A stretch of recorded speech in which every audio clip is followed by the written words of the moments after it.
Huy!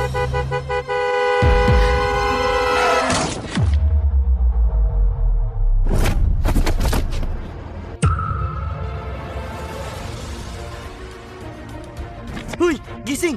Ayos ka lang? Miss, gising! Mr. Clark, kung ako sa'yo, hahayaan ko na lang siya. Loser, di naman siya pinapansin sa class.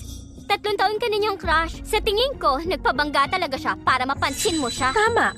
Halos 100 billion ang worth ng negosyo ni Mr. Clark. Estudyante at mahirap ka lang. Tama na yung ilusyon mo. Hoy! Kumising ka! Tumayo ka dyan!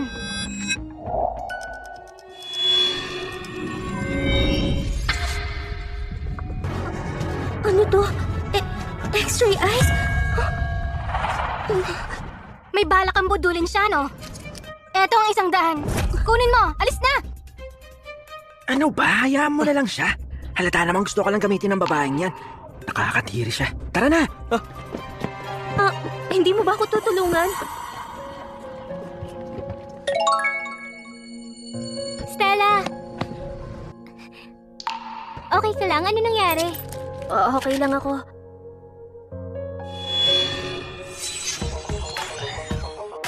Wow! Kayang i-authenticate ng mga mata ko ang isang antique. At malalaman ko agad kung treasure. Yayaman na ako! Minamaliit mo ako Mula ngayon, mag-iibang tingin niyo sa akin. Dahil sa X-ray eyes ko, ako ang magiging pinakamayamang babae sa buong Sea-Town. At pag nangyari yun, kalimutan mo na yung campus heartthrob dahil lahat ng hunks sa Sea-Town magkakandara pa sa'yo. Stella, ano bang binubulong mo dyan? Emma, pwede ko bang bilhin yung antique coin mo? Eto ba? Wala namang kwenta to. Pero kung gusto mo, sa'yo na. Hindi, babayaran ko, pero ito lang ang pera ko. Sa'yo na to. Salamat, Emma. Hoy, teka lang! Ni tinapay niya, hindi ko makabili. Bakit mo binigay lahat? Anong kakainin mo? Hoy, Stella! Hello, boss. Pakitingnan po. Teka, tunay ito. Hindi ako makapaniwala. Iya, sa merkado, 4,500 ang halaga nito. Makinig ka, 5,000. O, magkaibigan na tayo ha. Kapag magkaroon ka ulit ng ganito, ibenta mo ulit sa akin, okay ba? Oo ba?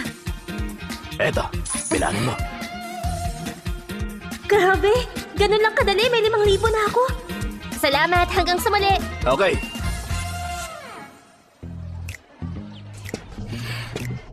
Mas madali pa kaysa uminom ng tubig ang paggamit ng X-ray eyes ko.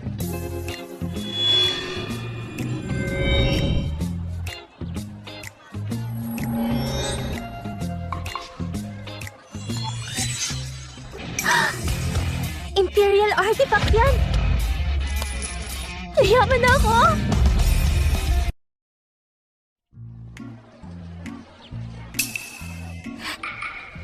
Iha, may nahanap ka? Hello, boss. Ang ganda naman ito. Magkano? Aba, magandang klase yan. Ibibigay ko sa'yo ng 5,000. 5,000? Ang mahal naman. Huwag na lang. 3, 2, 1. Sandali! 1,000! 1,000, okay na? 100. Hanggang doon na lang. O sige, 100. Salamat, boss.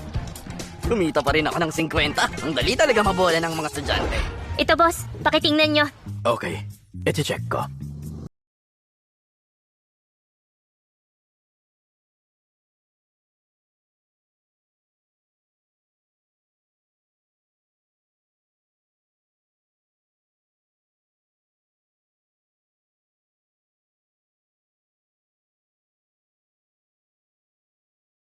Na sikat sa school.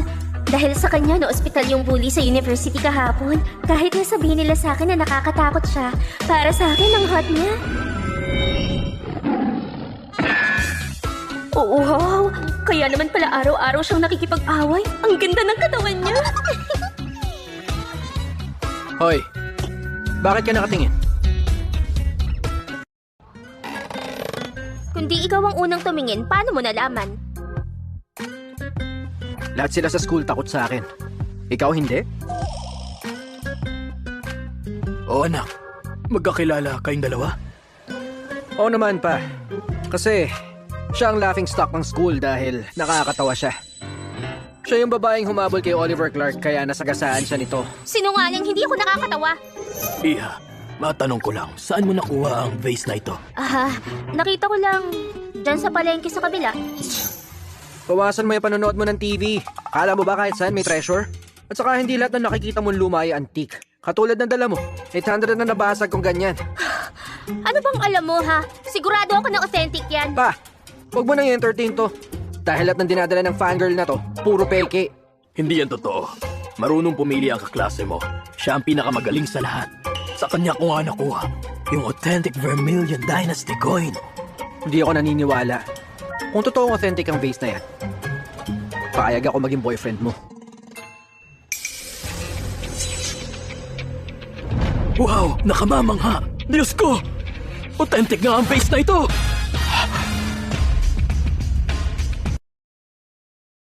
Totoo talaga? Pa, sigurado ka ba dyan? Oo, sigurado ako. Iha, ang presyo ng vase na to ay nasa 80,000 to 120,000 para sa'yo. Kukunin ko sa 100,000, okay ba? Deal! Heto, Ayan, okay na. ang bilis. Sandali lang may 100,000 na ako. Yes! Boss, alis na ako. Sige, Iha, kapag may nakita ka pa, ibenta mo ulit sa akin ha. Natsambahan mo lang. Tumahimik ka dyan. Yang kaklase mong yan, 2 beses na siyang nagdala rito ng authentic pieces. Makinig ka, kakaiba ang mga mata niya. Kaya pag nasa school ka, sumama ka sa kanya lagi. Sige na, sige na. Okay. Bye.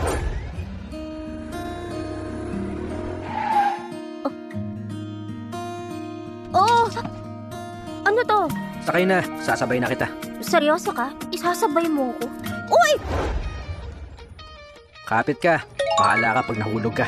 Ha?